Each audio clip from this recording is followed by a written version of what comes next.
Allô, moi c'est Marik. Hier sur Instagram, je me suis rendu compte que Marjorie a invité tout le monde à sa fête sauf moi. Peut-être que c'est parce que je suis pas assez cool, peut-être parce qu'elle me trouve bizarre, peut-être aussi que c'est parce que j'ai pas de chum.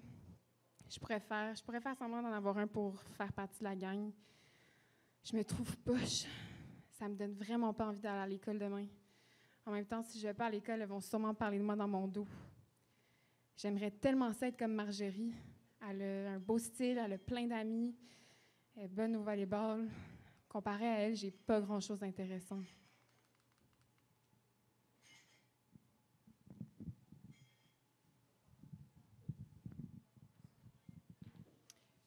Moi, c'est Camille. Laissez-moi vous dire que je viens de passer l'année la plus difficile de ma vie. Moi qui avais tellement hâte de rentrer à l'université, j'étais loin de me douter que je me ramasserais dans ma chambre à pleurer toute seule à la moitié de ma première session. La pression était juste trop forte. 5 examens en 2 semaines, je ne voyais pas comment j'allais faire pour performer dans tous mes cours. Fait que j'étudiais jusque tard dans la nuit, je me couchais avec un mal de ventre, je ruminais jusqu'aux petites heures du matin, puis je me levais, j'allais à mes cours en étant incapable d'avaler quoi que ce soit. Juste un peu avant Noël, j'ai fait ma première crise de panique.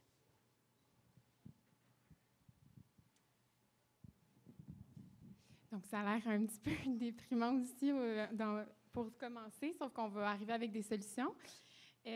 Marik et Camille, c'est 2 jeunes filles. Vous avez entendu 2 témoignages de 2 jeunes filles, Marik au secondaire et Camille à l'université, qui semblent avoir des symptômes d'anxiété, une faible estime de soi, qui font beaucoup de comparaisons sociales. Ce qui est perturbant, par contre, là-dedans, c'est que Marik et Camille ne sont pas les seuls. Donc, c'est ça, là, je vais me tourner aussi un peu parce que c'est des statistiques.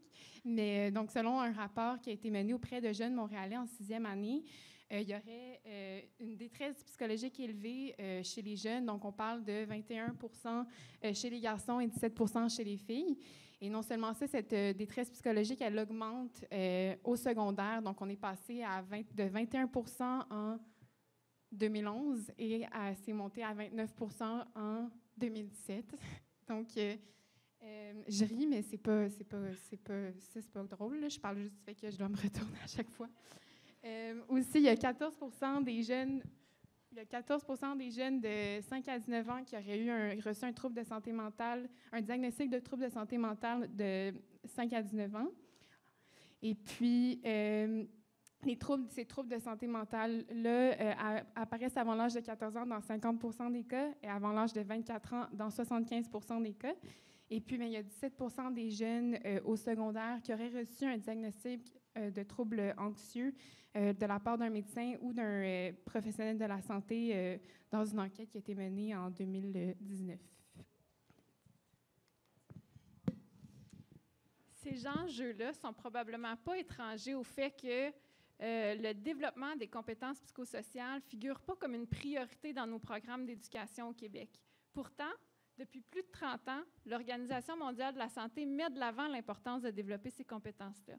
Dans les dernières années, le Conseil supérieur de l'éducation a aussi remis à l'avant-plan l'importance d'intégrer ces compétences, le développement des compétences psychosociales à même nos programmes d'éducation. Mais peut-être que vous vous demandez à quoi ça sert, des compétences psychosociales. Mais c'est ces compétences-là qui nous permettent d'affronter les défis qu'on rencontre au quotidien, de les gérer adéquatement. C'est ces compétences-là aussi, c'est ces compétences-là qui nous permettent de maintenir un état de bien-être. Et aussi, c'est ces compétences-là qui nous aident à interagir de façon positive avec notre entourage, avec notre culture, avec notre environnement. Moi, je ne sais pas pour vous, mais j'ai une question qui me brûle les lèvres depuis tantôt. Je voulais juste savoir si vous saviez c'est quoi la différence entre on va lever la main, c'est qui connaît la différence entre une compétence socio-émotionnelle et une compétence psychosociale? Si oui, levez la main, sinon, bien, levez pas la main. Parfait. En fait, c'est la même différence qu'on trouve entre une voiture et une automobile. Donc, il n'y en a pas.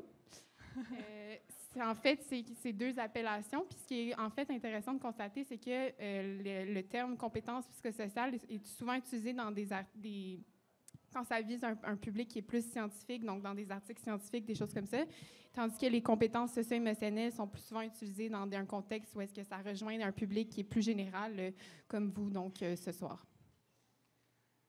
Je parle de compétences socio-émotionnelles depuis tantôt, mais c'est quoi? Concrètement, donc à l'écran, vous pouvez voir plusieurs exemples de ce que ça représente. Donc, par exemple, demander de l'aide, résoudre des problèmes, communiquer, réguler ses émotions, c'est toutes des compétences qui sont socio-émotionnelles. Et c'est d'ailleurs des compétences qui sont travaillées à travers le programme Hors-Piste qu'on va vous parler prochainement. Et aussi, ces compétences-là vont être davantage explicitées dans une autre présentation après nous de Jacinthe et Sabrina. Donc, c'est là que le programme Hors-Piste entre en scène. Le programme Hors-Piste, c'est un programme de prévention des troubles anxieux, mais aussi d'autres troubles d'adaptation, parce qu'on mise sur le développement des compétences psychosociales des élèves, mais aussi sur l'établissement de milieux sains et bienveillants. Donc, on va venir agir auprès des membres du personnel scolaire, auprès des parents, pour qu'ils mettent en place des pratiques qui vont favoriser le bien-être des élèves, mais qui vont aussi favoriser leur propre bien-être. C'est un programme qui est déployé dans les milieux scolaires, de la pré-maternelle, maternelle 4 ans auprès des petits, jusqu'à l'université, en passant par les centres de formation générale aux adultes et les centres de formation professionnelle. Puis actuellement, là, au primaire et au secondaire, il y a environ 375 écoles qui déploient le programme Hors-Piste. Donc, ça peut prendre toutes sortes de formes. Au primaire, au secondaire, ça prend la forme d'ateliers participatifs en classe qui visent tous les élèves, qui visent vraiment à les outiller, à faire face aux défis de la vie, à développer leurs compétences psychosociales. Ça prend aussi la forme d'ateliers, d'outils de réinvestissement, de différents matériels qui visent les membres du personnel scolaire, mais aussi les parents, comme je disais, pour les aider à développer un langage commun puis à mettre en place des pratiques qui vont favoriser le bien-être de leurs jeunes. Et ça peut prendre aussi la forme de groupes d'intervention, donc pour les élèves qui présentent certains symptômes anxieux plus importants et pour leurs parents, pour leur permettre d'apprivoiser cette anxiété-là puis de sortir tranquillement de leur zone de confort. Donc, au post-secondaire, ça va prendre plutôt la forme d'un accompagnement des milieux, donc d'une démarche systémique où on va venir évaluer les besoins du milieu, mais aussi ce qui est déjà en place et ce qui est déjà offert par le milieu. Puis, on va leur proposer une banque d'ateliers, d'outils qu'ils vont pouvoir utiliser puis déployer dans leur milieu, puis on va venir évaluer ces outils-là. Je passe rapidement parce que mes collègues, tantôt, là, vont vous parler plus en détail de ce volet-là.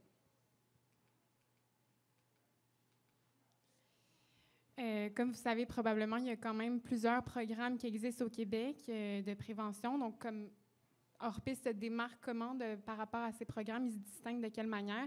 Donc, la première chose, c'est de par sa gratuité. Donc, quand une école décide de l'implanter, il n'y a pas de coût associé et n'importe quelle école peut l'implanter.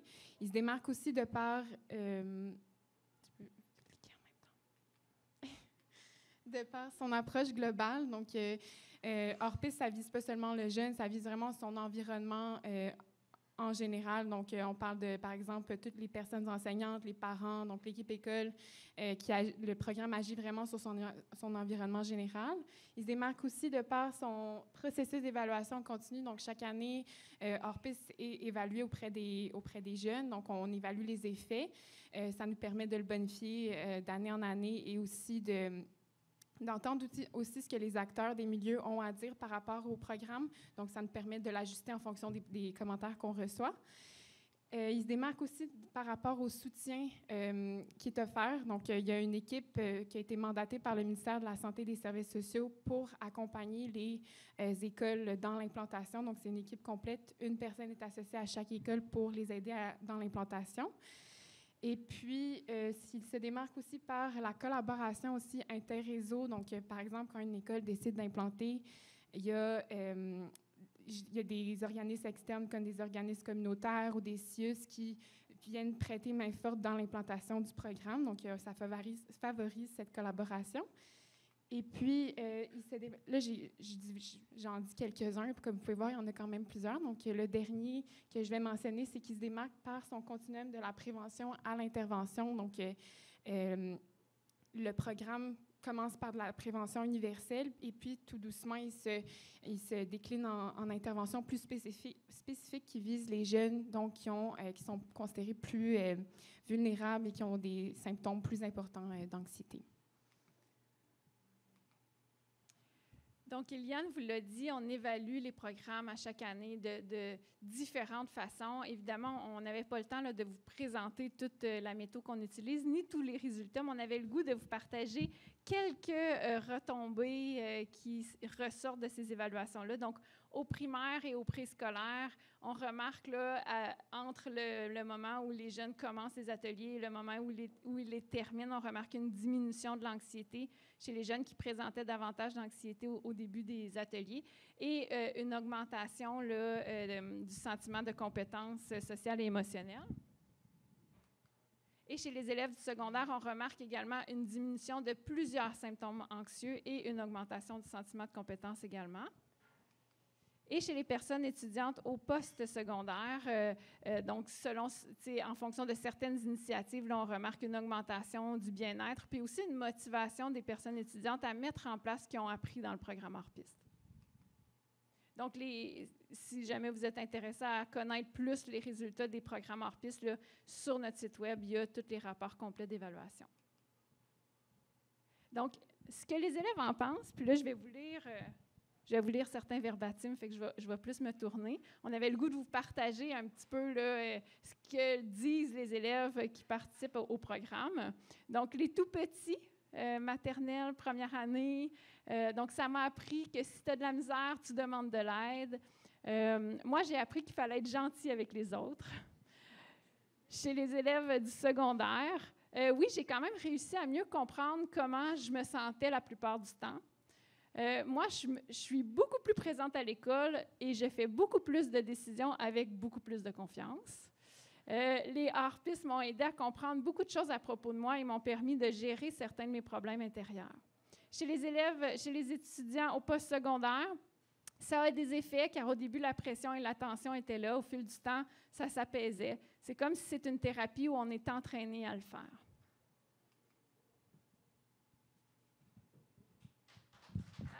On n'a pas fini. On va vous dire le dénouement de Camille et de Marie. Je me sens mieux. Je me rends compte que je saute trop rapidement aux conclusions. Notre professeure de français, Mme Langlois, nous a introduit un programme qui s'appelle Hors-piste, qui m'aide à m'accepter davantage et à être bienveillante envers moi-même. Contrairement à ce que je pensais, les gens s'intéressent à moi et j'ai des vraiment bonnes amies. C'est fou comment notre cerveau peut nous jouer des tours des fois. Ce que j'apprends aujourd'hui, ça va vraiment me servir toute ma vie. Heureusement, j'ai une amie qui m'a parlé d'ateliers sur l'anxiété qui était offert par le service de la vie étudiante. J'ai pris mon courage à deux mains, puis j'ai décidé d'y participer. J'ai repris tranquillement un certain équilibre dans ma vie, je me suis mis des limites à mes heures d'études, je me suis fixé des défis plus réalistes, puis j'ai passé plus de temps à avoir du fun avec mes amis. Mais ce que j'ai surtout appris, c'est que je vaux beaucoup plus que mes notes. Que même si je me plante à un examen ou que je vis une difficulté, ça ne m'enlève pas ma générosité, mon sens de l'humour, mon petit côté joueuse de tour. Dans le fond, j'ai vécu une année vraiment difficile, mais j'en sors grandie.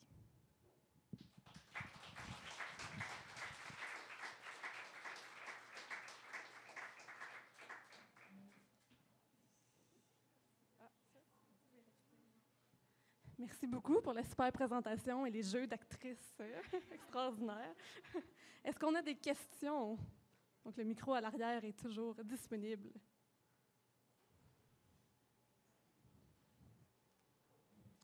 Non. On était trop clairs. Oui. Sinon, je peux en poser une. Si on veut implanter le programme dont vous avez parlé, qui est-ce qui peut faire la demande ou qui a le pouvoir de le faire?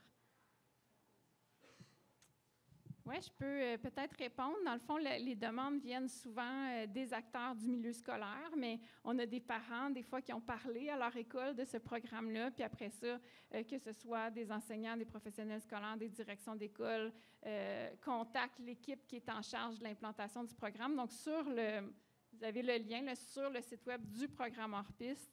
Il y a les coordonnées à contacter si une école veut implanter le programme.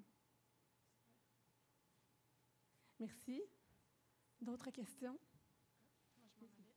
Est-ce que vous est déjà arrivé de rencontrer de la résistance de la part d'enseignants ou d'écoles qui comme voulaient pas nécessairement implanter le programme? Est-ce que vous avez déjà dû comme les convaincre?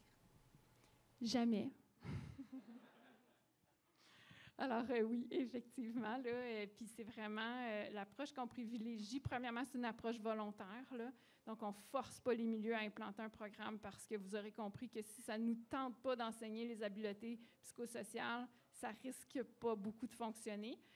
Donc, ça, c'est la première chose. La deuxième chose, c'est qu'on privilégie beaucoup une approche par petits pas.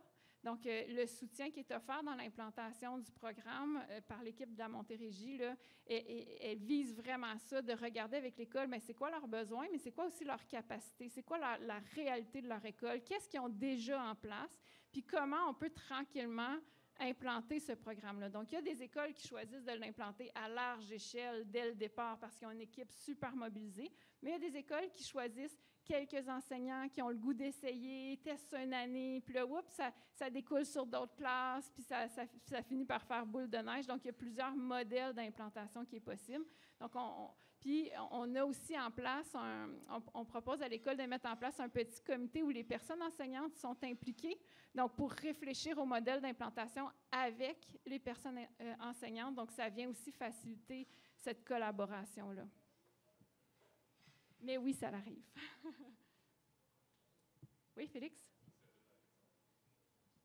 Oui, donc moi, je serais curieux de savoir, c'est combien d'écoles qui implantent le programme Autisme? Alors, si tu avais été attentif, tu aurais compris que c'est 375 écoles primaires et secondaires qui implantent le programme, là, donc 250 au primaire, 175 au secondaire. Puis il y a des centres de formation générale aux adultes, des centres de formation professionnelle et les 5 établissements postsecondaires en Estrie, mais d'autres établissements là, qui emboîtent le pas. D'autres questions? Ça va? Merci. C'est bon. Merci.